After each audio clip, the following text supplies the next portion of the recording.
Саламатсыздарбы, биздин Чалкан медиа каналдын көрөрмандары. Биздин каналга жазылып, акыркы жаңылыктарды оңуңуздар. Кыргызстанда дагы 848 адам коронавирустан айыгып чыкты. Кыргызстанда дагы 848 адам коронавирустан айыгып чыкты. Бул тууралуу республикалык штабтан кабарлашты. Бишкек шаарында 305 киши, Шош шаарында 30, Чүй облусунда 65, Ош облусунда 35, Талас облусунда 42, Нарын облусунда 43, Ысык Көл облусунда 132, Жалал Абад облусунда 155 жана Баткен облусунда 41 бейтап коронавирустан айыкты. Учурда Кыргызстан коронавирустан айыгып чыккандардын жалпы саны 27274 жетти. Сутка ичинде 19 мед кызматкер коронавирус жуктуруп алды. Сутка ичинде өлкө боюнча 19 мед кызматкер коронавирус жуктуруп алды. Бул тууралуу республикалык штабтан кабарлашты. Маалыматка ылайык, Бишкекте 1, Ош шаарында 1, Ош облусунда 6, Жалал Абад облусунда 1, Ысык Көлдө 8 жана Баткен облусунда 2 медик ооруну жуктуруп алган. Ал эми бир суткада 5 медициналык кызматкер ооруканалардан айыгып чыгарылды. Мындан сырткары үй карантининен 41 медициналык кызматкер айыгып чыгарылды. Жалпысынан республика боюнча COVID-19 диагнозу менен медициналык кызматкерлер арасында 2809 учур катталды. Алардын ичинен 1812 мед кызматкер айыкты, деп айтылат билдирүүдө. Белгилей кетсек, Кыргызстанда 2 августка карата коронавирус жана пневмония жуктурган учурлардын саны 36719 жетти. Илдеттен жалпы 27274 жаран айыкса, каза болгондордун жалпы саны 1409 түздү. Кыргызстандын бир нече районунда дагы сел жүрдү. 2 августта таңкы саат 7 чамасына катуу жааган жамгырдан 9 Торо районундагы Чет булак айылында сел жүрүп, 3 үйдү, 2 сарайды жана ички жолдорду каптады. Учурда тазалоо иштери жүрүп жатат. Бул тууралуу Өзгөчө кырдаалдар министрлиги кабарлады. 1 августта катуу жааган жамгырдан Нарын районунун Куланак айылындагы каналдан суу ташып, 28 үйдү суу каптаганы аныкталды. Ушул эле күнү Жети-өгүз районундагы Көк Жайык жайлоосунан барчу жолду катуу жааган жамгырдан сел жүрүп, каттам токтогон. Жети-өгүз айыл өкмөтү жолдон өтө албай калган 200 эс алуучуну Жети-өгүз курортуна жайгаштырды. Учурда жолду тазалоо жана кеңейтүү иштери жүргүзүлүп жатат. Ал эми 31 июлда Каракулжа районундагы селден Күйөт Таш айылында 12 үйдүн короосун жана 5 үйдүн ичин суу каптаган. Коочат айылында 25 турак үйдүн короосун суу каптады. Ошондой эле Оштун айрым район аралык жолдорунда сел жүрүп, каттам татаалдашкан. Акыркы бир аптадан бери нөшүрлөп жааган жамгырдан Кыргызстан аймагындагы бир райондордо сел жүрдү. Кыргызгидромет сел жүрүү коркунучу тууралуу чукул эскертүүнү тынбай таратууда. Азырынча республика боюнча селдин кесепеттеринен чыгымдар жөнүндө айтыла элек. Көлдө милиция кармаган журналисттин бөгөт чарасы каралды. 1 августта опузалап акча талап кылууга шектүү катары кармалган журналист Асылбек Бектенов 1 айга үй камагына алынды. Журналисттин бөгөт чарасын Каракол шаардык соту карады. Бул тууралуу Ысык Көл облустук ички иштер башкармалыгынын басма сөз кызматы билдирди. Прокуратура 1 айга камакка алуу боюнча өтүнүч келтирген. Буга чейин Ысык Көл облустук милициясы кармалган журналист расмий эч жерде иштебей турганын жана опузалап акча талап кылууга шектүү катары 48 саатка камакка алынганын билдирген. Милициянын 31 июлдагы билдирүүсүндө журналист Асылбек Бектенов жергиликтүү тургундун арызынын негизинде кармалганы айтылат.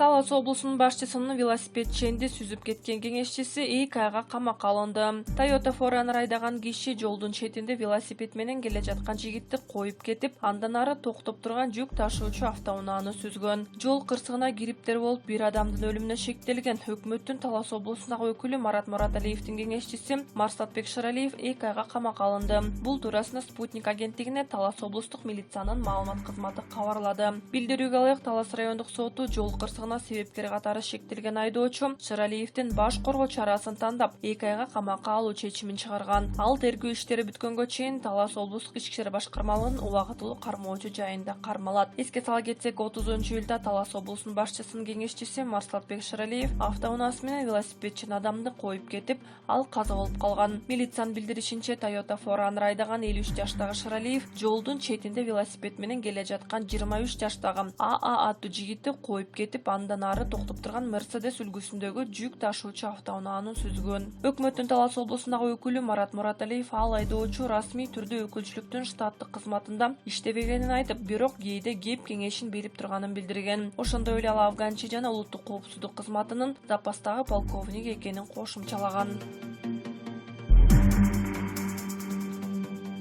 Анжелика кредитин төлөө үчүн үйүн сатыкка койду. Белгилөөчү Анжелика Кайратова жеке Instagram баракчасына үйүн сатыкка чыгарды. Ырчы билдиргенде $250,000 бааланган үйдүн акчасына кредит жабаарын билдирген. Үйдүн ичинде кымбат ремонт жасалгасы жана ыңгайлуу жашоого керектүү баардык шарттар жана техника барын билдирди.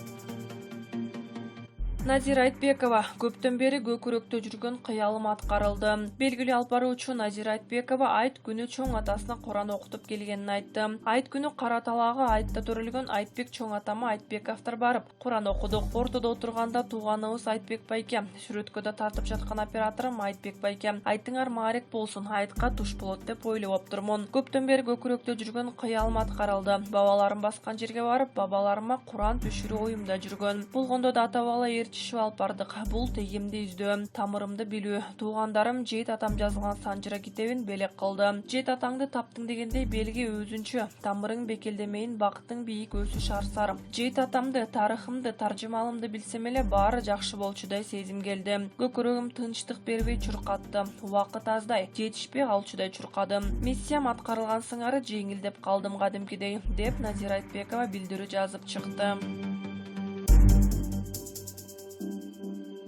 Кардиолог COVID-19 айыккандан кийин иче турган витаминдерди атады. Адистер витаминдерди ичүүдөн сырткары иштөө жана эс алуу режимин сактап, көбүрөөк жөө басууга кеңеш берет. Медицина илимдеринин кандидаты кардиолог Татьяна Рыбка Россия газетасына берген маегинде COVID-19 менен ооруп жаткандар жана айыккан жарандарга пайдалуу кеңештерди айтты. Адис шек жаралган учурда суук тийдиби же коронавирус жуктубу деп ойлонуп отура бербей, өз убагында дарыгерге кайрылуу керектигин эскертти. Азыр дарылоо ыкмасы иштелип көпчүлүк учурда очолонуу режимин сактап, үйдөн эле дарылануу жетиштүү. Биз жүздөгөн адамды көрдүк, алар коронавирустан дарыланууда. Медиктер айткан эрежени так сактап, оорунун кесепетин азыраак тарткан, деди Рыбка. Мындан сырткары дарыгер айыгып чыккандан кийин дагы дем кысылып жатса, Д жана Б тобундагы витаминдерди сунуштады. Ошону менен бирге иштөө жана эс алуу режимин сактап, көбүрөөк жөө басууга кеңеш берет.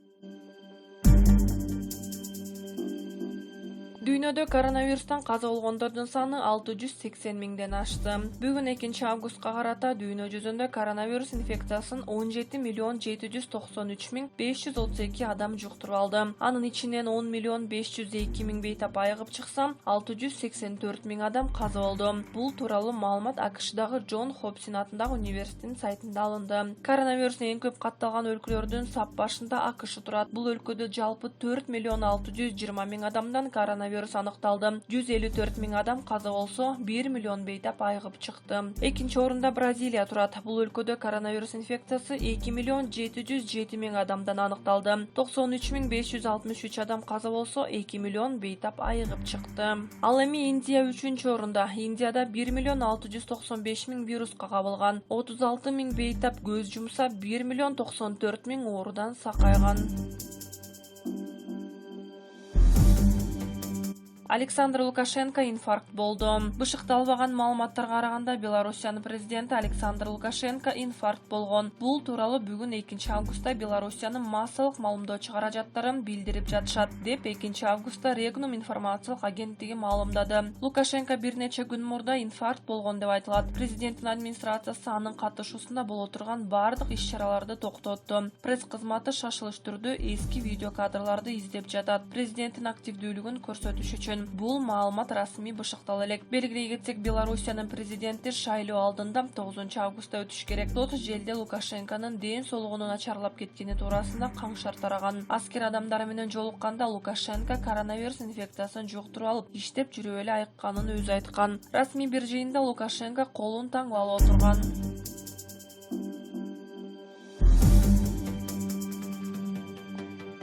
Дубайда араб дүйнөсүндөгү алгачкы атомдук станция ишке киришти. Кече 1 августта Бириккен Араб Эмираттарында Барака атомдук станциясы ишке киришти. Бул тууралуу Дубайдын шейхи Мухаммед бин Рашид Ал Мактум Твиттерден билдиргенин дүйнөлүк басылмалар жазды. Бүгүн биз Бириккен Араб Эмираттарында араб дүйнөсүндөгү алгачкы тынчтык атомдук станциясын ийгиликтүү ишке кириши тууралуу жарыялайбыз, деп жазды ал. Шейх бийликтин Эмираттарды таза энергиянын жаңы түрү менен камсыздоо ниети бар экенин кошумчалады. Станциянын курулушуна Оңтүстүк Кореялык Kyosa энергетикалык концерни таратылган. Атомдук станциянын курулушуна $24 миллиард сарпталган. Ал Дубайдан 280 чакырым алыстыктагы Аль-Дахра аймагында жайгашкан. Араб Эмираттарындагы станциянын курулушуна Катар каршы чыгып, станция аймак үчүн коркунуч жаратарын белгилеп келген.